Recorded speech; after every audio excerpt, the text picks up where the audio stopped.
Now, Senator Harris says she's proud of her record as a prosecutor and that she'll be a prosecutor president, but I'm deeply concerned about this record. When she was Attorney General, and this was my biggest concern, her office fought tooth and nail to uphold wrongful convictions. There are too many examples to cite, but she put over 1,500 people in jail for marijuana violations and then laughed about it when she was asked if she ever smoked marijuana. Have you ever smoked?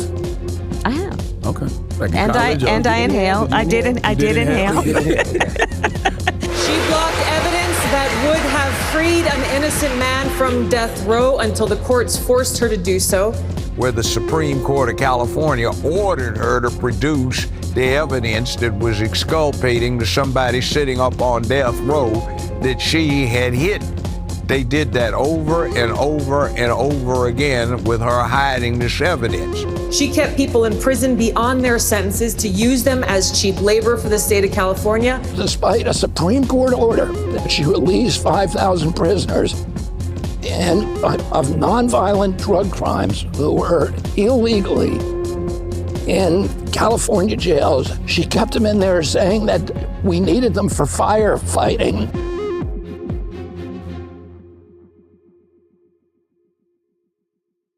The worst human beings you will ever find are career prosecutors.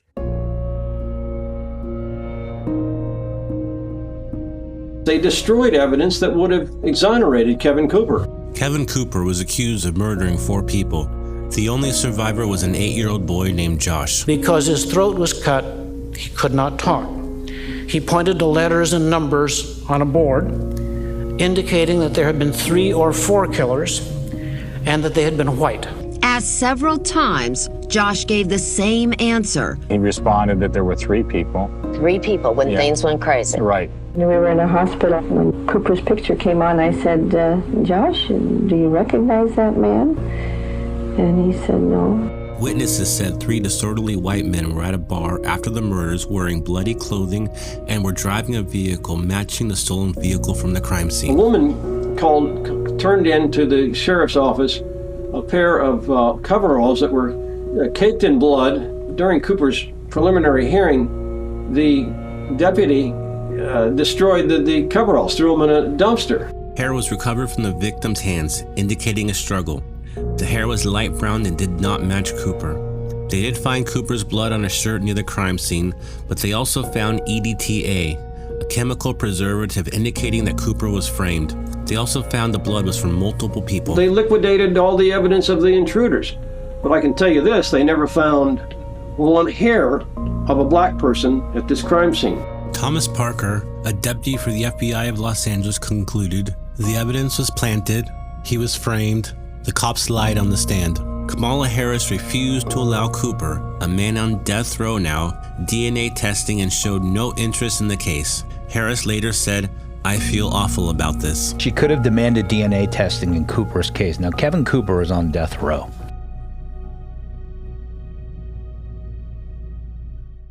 I was arrested for the murder of my friend Sel Kuka, and I was ultimately wrongfully convicted for his murder and framed by the San Francisco Police Department in the offices of Kamala Harris. Jamal Truelove was convicted of shooting and killing his friend in July of 2007 based solely on a single eyewitness who couldn't identify him in a lineup. This witness was terrified for her life because Jamal and his family had threatened her when none of that was true. And in fact, this witness had gotten about $65,000 to relocate based on her fantasy fear.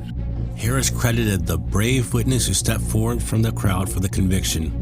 The cops tasked with finding the killer framed Truelove, and he spent nearly 7 years behind bars before his conviction was overturned. Kamala Harris laughed when Truelove was convicted. And I'll never forget when I turned around and I looked and I seen Kamala Harris, you know, we locked eyes this one time and she laughed. She literally just like kind of bust out laughing. Truelove received a $13.1 million settlement from the city of San Francisco.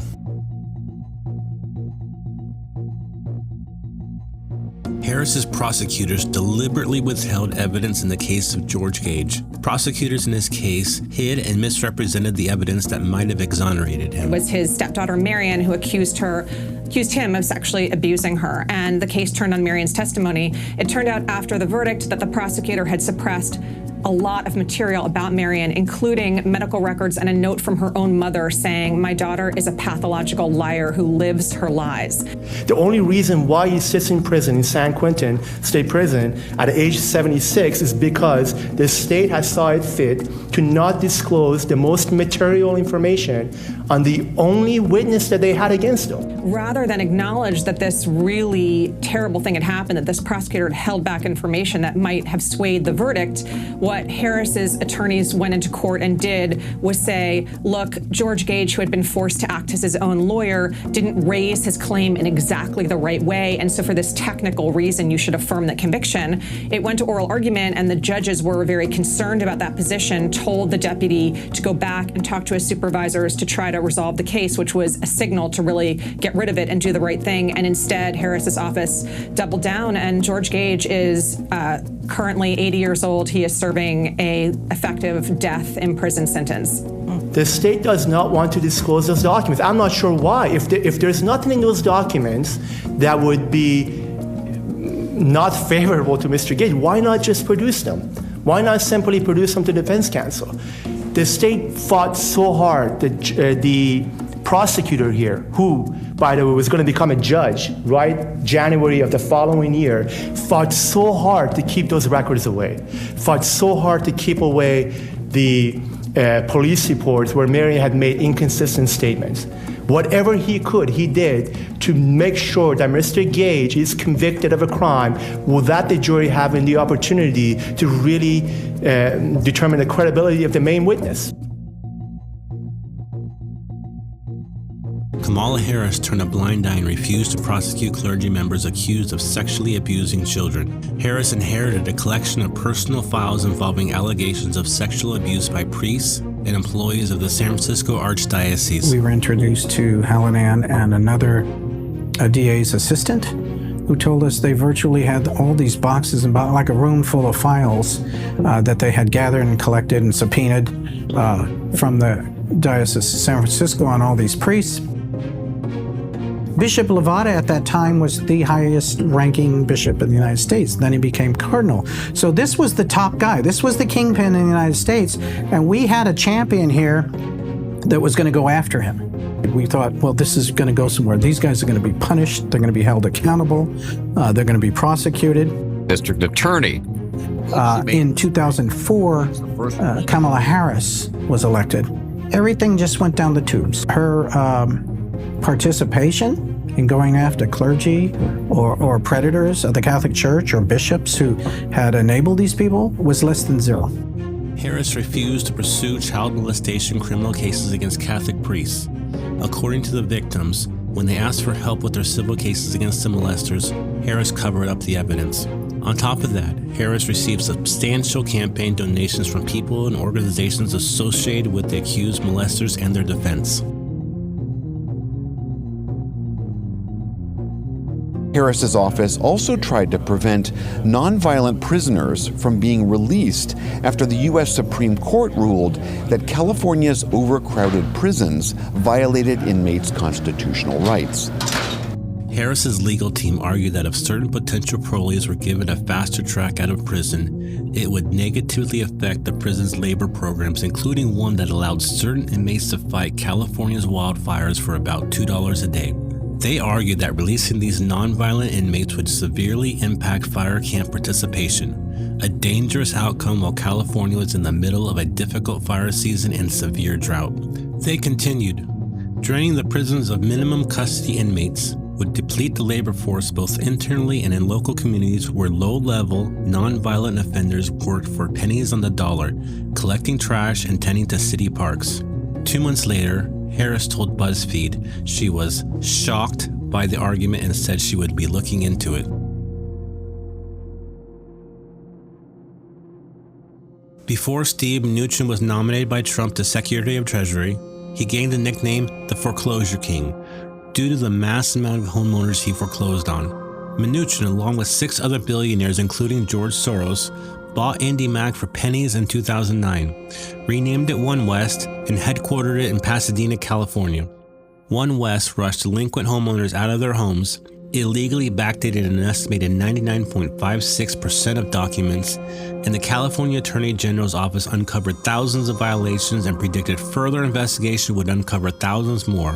One West also obstructed the investigation by ordering third parties to refuse to comply with state subpoenas. Among their harsh, repugnant, shocking, and repulsive behavior, as one judge described, One West locked out a homeowner during a blizzard. They foreclosed on a 90-year-old woman whose payment was 27 cents short, and they foreclosed on an estimated 36,000 homeowners while initiating 45,000 more foreclosures. In a deposition, Vice President Erica Johnson Seck revealed she robo-signed 6,000 foreclosure-related papers per week. She also admitted to not reading the documents before signing them. There were approximately 1,200 counts of indictments returned against Mnuchin and One West Bank in various counties in California.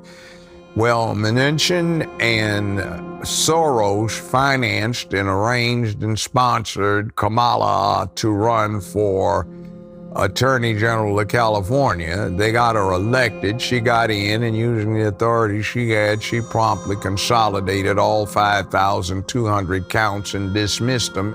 Kamala Harris's office, without any explanation, declined to prosecute the case, saying, "It's a decision my office made." Mnuchin gave $2,000 to Harris's campaign in 2016, and Soros maxed out his contribution in 2015. So we are putting parents on notice. If you fail to take responsibility for your kids, we are going to make sure that you face the full force and consequences of the law. She went off on this campaign to lock parents up, some of whom actually were shown to have dropped their children off at the school, but they played hooky, so she was putting them in jail. So I decided I was going to start prosecuting parents for truancy. One case involved a mother, Sheree Peoples, whose daughter had a chronic disease. I have to go to trial for truancy because my daughter have sickle cell and she missed a lot of school. There was 2 police officers in front of my door. So they said, "Are you Sheree Peoples?" I said, "Yes." And they told me I was under arrest. And they went over there and I said, "When you go over there, look really mean." She was arrested at her house while the press took pictures. She spent 2 years in court, lost her job, and was evicted from her home. It's kind of truant children thing made me fucking sick. Awful. She went after the parents of truant children and threatened them with jail time.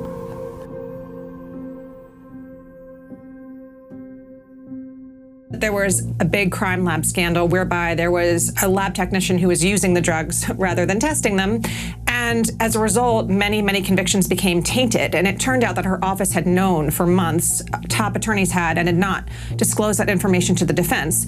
And when a judge found out, she became quite incensed and wrote an opinion castigating Harris for allowing this to happen. Harris failed to inform defense attorneys, which she was required to do so by law.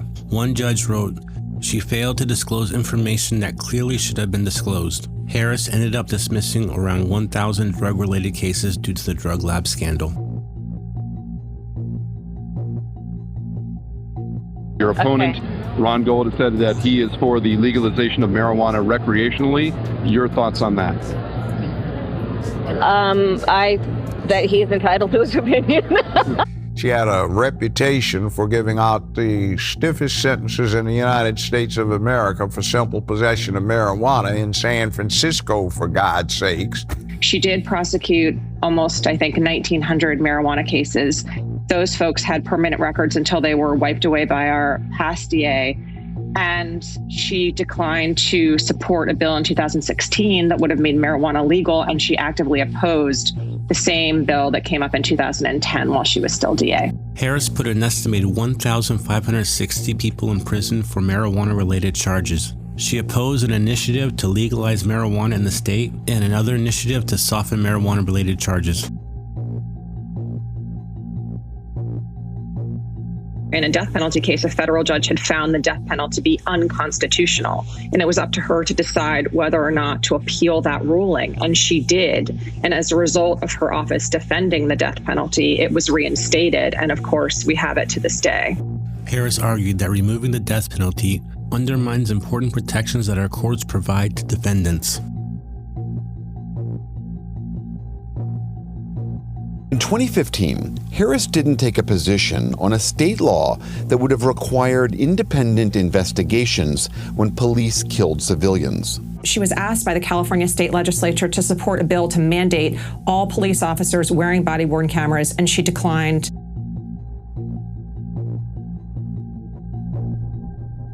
After 4 years as a senator, Harris dropped out of the presidential run in 2020, receiving 0 delegates. Somehow was picked up as VP for Biden, where she was a major player in everything the administration did. She was a major player in everything we've done. There was an historic flood of undocumented immigrants coming across the border the first 3 years of your administration. As a matter of fact, arrivals quadrupled. Joe Biden put her in charge of the border as the border czar. We lead our efforts with Mexico and the Northern Triangle, which she didn't take seriously given millions were coming in. You haven't been to the border. And I haven't been to Europe. And I don't understand the point that you're making. In 3 years, in total, 7 million people have come across the border illegally into our country. We had record inflation. The consumer price index level is up 19.4%. A disastrous response by FEMA in Hawaii and the Carolinas, where FEMA ran out of money because they spent it on migrants. And of course, the unpopular disinformation board they created, which came right out of Orwell's 1984's Ministry of Truth, run by this woman. They're laundering disinfo and we really should take note and not support their lies with our wallet, voice or vote. A whistleblower came forth claiming the cocaine found in the White House was her and her staff. In July, security found a bag of cocaine because it was either blame Hunter or the blame where it rightfully belonged on Harris and her staff.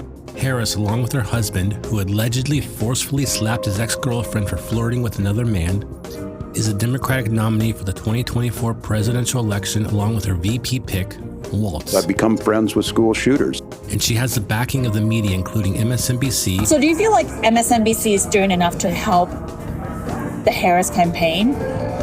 I mean, they're doing all they can. And the professors at the universities. There are going to be some males in our society that will refuse to vote for a potential female president because they don't think females are smart enough to be president. We could line all those guys up and shoot them.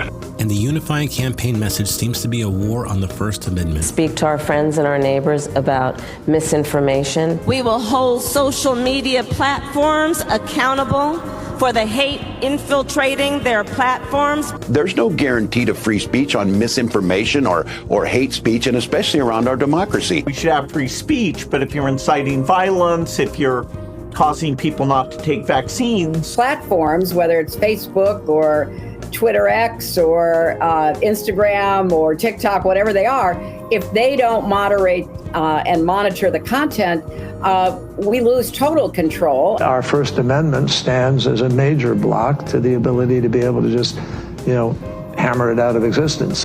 The people behind Harris are flooding the country with illegal immigrants. This is not good for Americans, and it's not good for immigrants. 80% of women and girls are raped coming here, and they're flying them in as well. The Biden administration has now admitted that it has been actively flying illegal immigrants directly into the United States. This is not done to help immigrants, but to sway the vote. As Chuck Schumer said, the goal is to legalize 11 million or so undocumented immigrants. Because our ultimate goal is to help the dreamers, but get a path to citizenship for all 11 million or however many undocumented there are here. Elections are decided by 6 swing states, and the margin is usually in the tens of thousands. My prediction is if there's another 4 years of a Dem administration, they will legalize so many illegals that are there that the next election, there won't be any swing states. This is the deeply problematic record of Kamala Harris. We can't do 4 more years of this. Nonpartisan GovTrack has rated you as the most liberal senator.